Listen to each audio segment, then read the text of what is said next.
مطالعہ اور آموختہ، یہ آج کا سبق ہے۔ اردو زبان کی تیسری کتاب کا سبق نمبر 32۔ اس سبق میں آپ دو چیزوں کے بارے میں پڑھنے جا رہے ہیں۔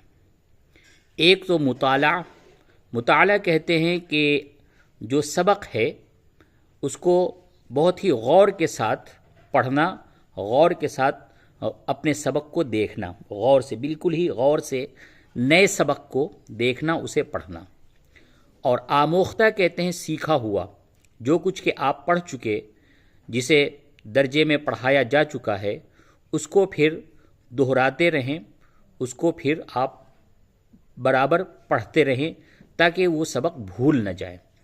تو دو چیز جو آج اس کے بارے میں آج سبق میں تفصیل سے بتایا جائے گا، پڑھایا جائے گا۔ تو چلیے اردو پڑھنے کے لیے، اگر آپ اردو پڑھنا سیکھنا چاہتے ہیں تو ہمارے سبق میں شرکت کریں۔ تو نمبر 1، کتاب کا مطالعہ طالب علم کے واسطے نہایت ضروری کام ہے، کیونکہ اپنے سبق میں جس قدر غور و فکر تم خود کرتے ہو، اس سے تمہارے ذہن کی قوت اور اصلی استعداد بڑھتی ہے۔ یعنی کہ جو سبق کو ابھی استاد درجے میں پڑھائے گا، اس سبق کو پیشتر خود سے مطالعہ کر لینے سے کیا ہوتا ہے کہ ذہنی قوت اور سبق کو سمجھنے کی صلاحیت انسان کے اندر پیدا ہو جاتی ہے، بڑھ جاتی ہے۔ تو اس وجہ سے جو سبق استاد آج آپ کو پڑھانے جا رہا ہے، اسے ایک یوم پیشتر ہی آپ اس سبق کو مطالعہ کر لیں، دیکھ لیں، خود سے سمجھ لیں، اور جو چیز بالکل ہی نہ سمجھ میں آئے اس پہ آپ ایک نشان لگا دیں، تاکہ جب استاد اس سبق کو پڑھا رہا ہو، سمجھا رہا ہو، تو وہ باتیں جو آپ بالکل نہ سمجھ سکیں، استاد جیسے ہی اس کو سمجھائے آپ اس کو فوراً سمجھ جائیں۔ تو یہ تو پہلی چیز بتائی گئی۔ دوسری چیز، اگر تم اپنی طبیعت پر زور نہ ڈالو گے اور محض استاد کی تعلیم پر تکیہ کرو گے، تو تمہارا حال ان اپاہج بچوں کا سا ہو جائے گا جو خود پاؤں چلنا نہیں سیکھتے، بلکہ دوسروں کی گود میں لدے لدے پھرتے ہیں۔ نمبر 3، بے شک ابتدا میں یعنی شروعات میں طالب علم کو اس بات کی طرف زیادہ توجہ کرنی چاہیے کہ جو کچھ استاد بتاتا اور سمجھا جاتا ہے اس کو خوب غور سے سنے اور حرف بحرف یاد رکھے۔ جو ذخیرہ استاد کی تعلیم سے تمہارے حافظے میں جمع ہو جاتا ہے، اس کو ساتھ ہی ساتھ کام میں لانا شروع کرو۔ یعنی جو کچھ آپ نے سیکھا ہے اس کو آپ استعمال میں بھی لائیں، اپنے کام میں بھی لائیں۔ سیکھ لینے کے بعد اگر آپ مثال کے طور پہ کوئی قواعد سیکھتے ہیں تو پھر اس قواعد کو آپ استعمال کریں۔ آپ زبان سیکھتے ہیں تو اس کو اپنے روزمرہ کی زبان میں اسے استعمال کریں۔ جو کچھ بھی آپ سیکھتے ہیں اس کو کام میں لائیں، استعمال میں لائیں۔ جو علم تم کو روز بروز حاصل ہوتا ہے اس کو کام میں لانے کا یہی طریقہ ہے کہ اپنے آئندہ سبق کا مطالعہ کیا کرو، یعنی اسے بغیر کسی کی مدد کے اپنے آپ پڑھو۔ اس طور سے تمہارا علم بہت جلد ترقی پائے گا۔ اگر آج 2 ہے تو کل 4 ہو جائے گا۔ شاید شروع میں یہ کام تم کو بہت دشوار اور ناگوار معلوم ہو، لیکن خبردار، گھبرانا مت۔ ذرا صبر کے ساتھ اس طریقے پر عمل کرو گے تو سب مشکلیں آسان ہو جائیں گی اور خود بخود تمہاری طبیعت کو کامیابی کی راہیں سوجھنے لگیں گی۔ مطالعہ کرنے والوں کی کیفیت ابتدا میں ان بچوں کی سی ہوتی ہے جو گھٹنوں کے بل چلتے ہیں۔ اس کو صحیح کریں گے، یہ ہی نہیں ہے، چلتے ہی نہیں، چلتے ہیں، ٹھیک ہے؟ تو یہ ہیں لکھا ہوا ہے، لیکن کتابت کی غلطی ہو چکی ہے۔ تو ہیں کیسے لکھتے ہیں؟ یہ دیکھیے، یہ ہیں لکھا ہوا ہے، اس کو بھی اسی طریقے سے بولیں گے، چلتے ہیں۔ پھر کھڑا ہونا سیکھتے ہیں تو گر پڑتے ہیں، لیکن وہ اپنی مشق برابر جاری رکھتے ہیں۔ آخر ایسے شہزور چست و چالاک بن جاتے ہیں کہ اپنی دوڑ دھوپ کے آگے اونچے ٹیلوں اور گہری خندقوں کی بھی کچھ اصل نہیں سمجھتے۔ مطالعہ کے یہ معنی نہیں کہ ایک دو بار آئندہ سبق سرسری طور پر دیکھ بھال لیا، جو سمجھ میں آیا سو آیا، باقی اس بھروسے پر چھوڑ دیا کہ استاد سے یا کسی ہوشیار ہم سبق سے دریافت کر لیں گے۔ ایسا مطالعہ بالکل ناکارہ ہے، اس سے کچھ ترقی تمہاری استعداد میں نہ ہوگی۔ اگر تمہارے منہ میں دانت ہیں تو تم دوسروں کے چبائے ہوئے لقمے کے منتظر مت رہو، بلکہ خود چباؤ اور کھاؤ۔ مفید طریقہ مطالعہ کا یہ ہے کہ ایک ایک لفظ اور ایک ایک فقرے پر دل لگا کر غور کرو۔ کیسی ہی خفیف بات ہو، اس کو بغیر سمجھے نہ چھوڑو۔ جب تم اس اندازے سے مطالعہ کرو گے تو بعض باتیں ایسی پاؤ گے جو پہلے سے تمہارے ذہن میں موجود ہیں۔ ان پر غور کرنے سے تمہاری یادداشت تازہ اور پختہ ہو جائے گی۔ بعض باتیں تمہاری نظر سے ایسی گزریں گی جو تمہاری جانی ہوئی باتوں سے ملتی جلتی ہیں۔ ان کو تم تھوڑے تأمل اور فکر سے سمجھ سکو گے۔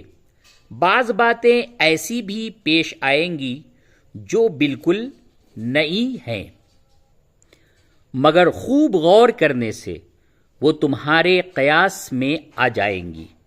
اس وقت تم کو ایسی مسرت حاصل ہوگی گویا تم نے ایک نیا ملک فتح کیا۔ اس کامیابی کے بعد تم کو خود حوصلہ ہوگا کہ آؤ آگے بڑھ کر دوسرا جھنڈا فتح مندی کا بلند کریں۔ ایسے مطالعے کے بعد تم سبق پڑھو گے تو جو کچھ اپنے استاد کی زبان سے سنو گے اس کا یاد رکھنا اور سمجھنا بھی تم کو آسان ہو جائے گا۔ مطالعہ کے لیے ایک خاص وقت مقرر کرو۔ تنہا جگہ میں بیٹھو جہاں کوئی غل مچانے والا یا بات کرنے والا نہ ہو، نہ کوئی کھیل تماشے کی چیز سامنے ہو جس کے سبب سے تمہارا دھیان نہ بٹے۔ چلا چلا کر پڑھنے یا گنگنانے کی عادت نہ ڈالو، بلکہ ہمیشہ چپ چاپ مطالعہ کیا کرو تاکہ غور و فکر میں خلل نہ پڑے۔ کتاب پر جھک کر مطالعہ کرنا جسم کے لیے مضر ہے۔ یا تو سیدھے بیٹھو اور اگر ہو سکے تو چہل قدمی کرتے ہوئے کتاب دیکھا کرو۔ اگر کتاب کے مطالعے سے طبیعت اکتا جائے تو فوراً کام تبدیل کر دو اور کوئی دوسری کتاب یا دوسرا مضمون اختیار کرو۔ مثلاً زبان کی کتاب سے جی بھر جائے تو ریاضی کا مطالعہ کرو، اس سے بھی طبیعت سیر ہو جائے تو تاریخ جغرافیہ دیکھو، غرض یوں رد و بدل کر کے مطالعہ کر کے طبیعت کو کام میں مصروف رکھو۔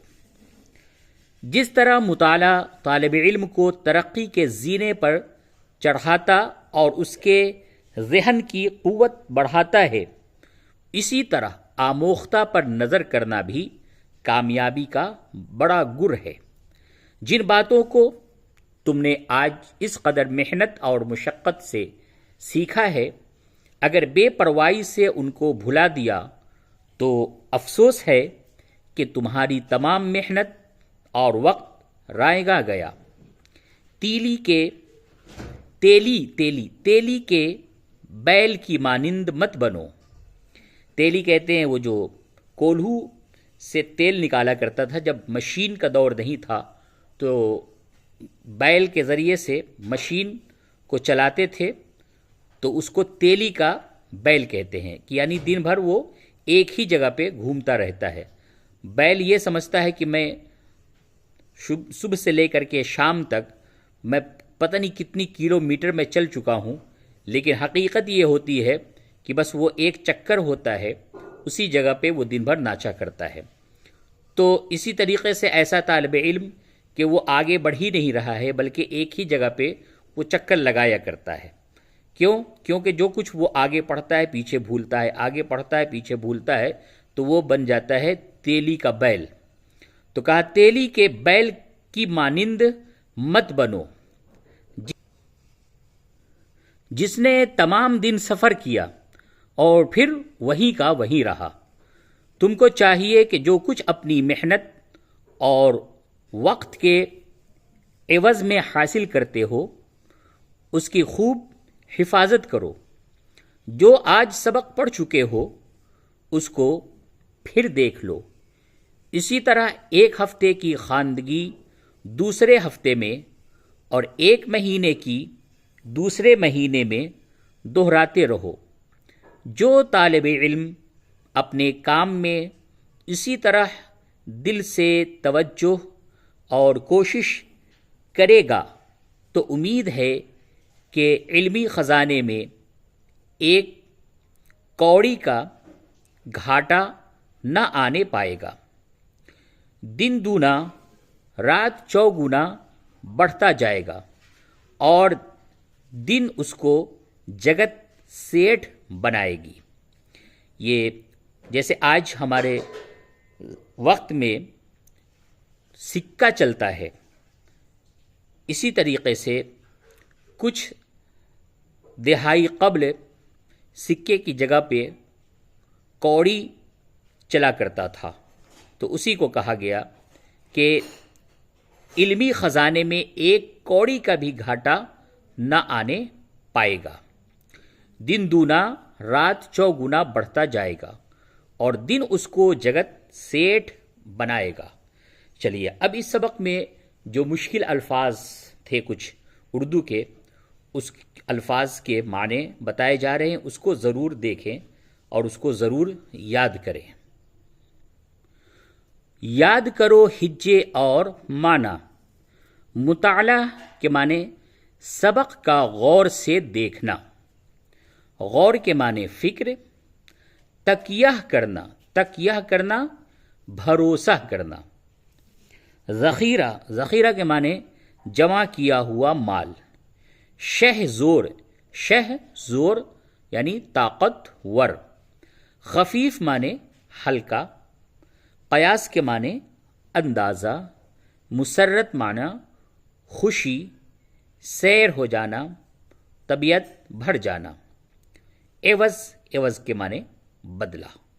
تو آج آپ نے مطالعہ اور آموختہ کے بارے میں پڑھا ہے، اس کو یاد کریں اور جو کچھ پڑھا ہے اس کو لکھنا ہے ضرور، کیونکہ اسی طریقے سے آپ کو لکھنا آتا ہے۔ تو چلیے پھر جو ہمارا آنے والا سبق ہوگا اس میں ہم ایک بہت ہی دلچسپ لطیفہ یعنی کہ ایک حکایت بیان کریں گے۔